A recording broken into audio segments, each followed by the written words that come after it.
Good morning, students. Yesterday we have seen that till stanza 4, and now we are going to start stanza 5.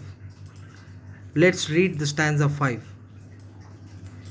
है बिखरे देती वसुंधरा मोती सबके सोने पर, रवि बटोर लेता है उनको सदा सवेरा होने पर।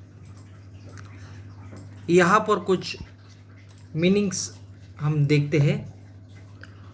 वसुंधरा, वसुंधरा यानी पृथ्वी। रवि, रवि यानी सूरज, सूर्य। कवि ने यहाँ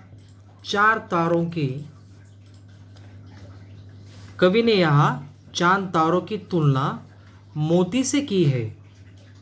जब सब लोग सो जाते हैं तब पृथ्वी और आकाश में चांद तारे मोती बिखेर देते हैं, और सुबह होते ही तब सूर्य इन मोतियों को बटोर लेता है, क्योंकि सुबह होने पर आकाश के चांद तारे लुप्त हो जाते हैं। अब देखते हैं स्टैंजा 6 में कवि क्या कह रहा है।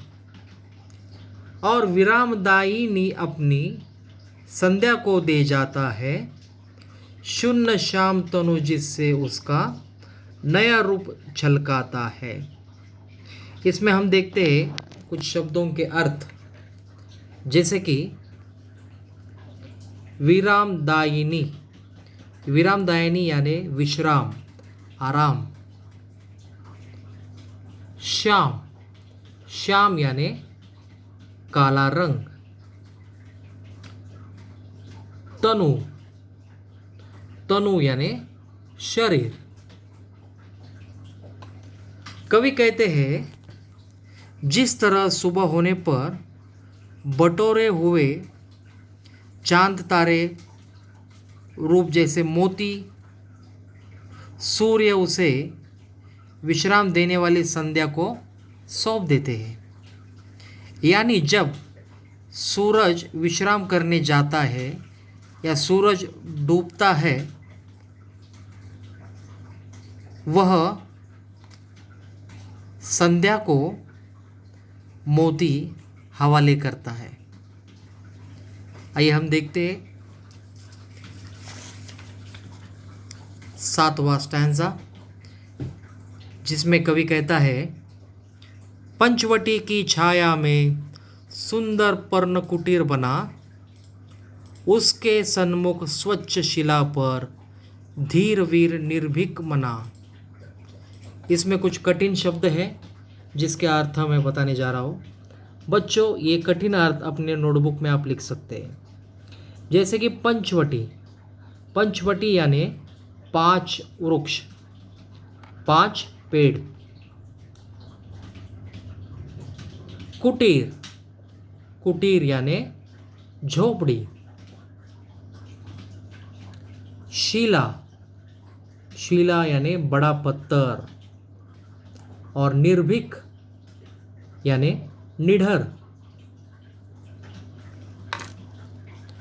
5 पेड़ों के वृक्ष में एक घास और पत्तों से एक बहुत ही सुंदर झोपड़ी बनी हुई है, और उस झोपड़ी के सामने एक स्वच्छ बड़ा पत्थर रखा हुआ है।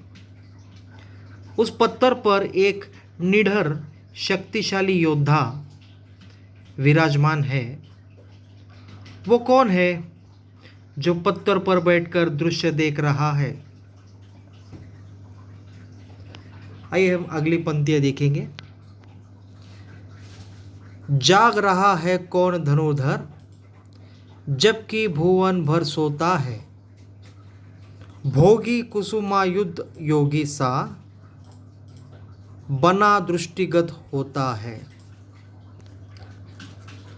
बच्चों, इसमें कुछ कठिन शब्द हैं, जैसे कि धनुर्धर यानी धनुष्य चलाने वाला, कुसुमायुध यानी कामदेव। योगी का मतलब है जिसका संसार से कोई लेना देना नहीं, उसे योगी कहते हैं। और दृष्टिगत यानी जो हमें दिखाई देता है उसे कहते हैं दृष्टिगत। कवि कहते हैं कि रात्रि समय में सभी सो रहे हैं, सभी अपनी कला में व्यस्त है। ऐसे में ये कौन धनुर्धर है जो रात के समय जाग रहा है। कवि कहते हैं कि जरूर ये कोई सन्यासी होगा यानी योगी, जो भौतिक जीवन त्याग कर यहाँ पर खड़ा है। यह कोई साधारण व्यक्ति नहीं होगा, यह जरूर वीर और निडर व्यक्ति होगा। बच्चों, इस कविता से हम क्या प्रेरणा लेते हैं? हम यह प्रेरणा लेते हैं कि हम मनुष्य के सामने कैसे भी स्थिति में हो, हमें शांत रहकर उसका निरंतर अभ्यास करना चाहिए।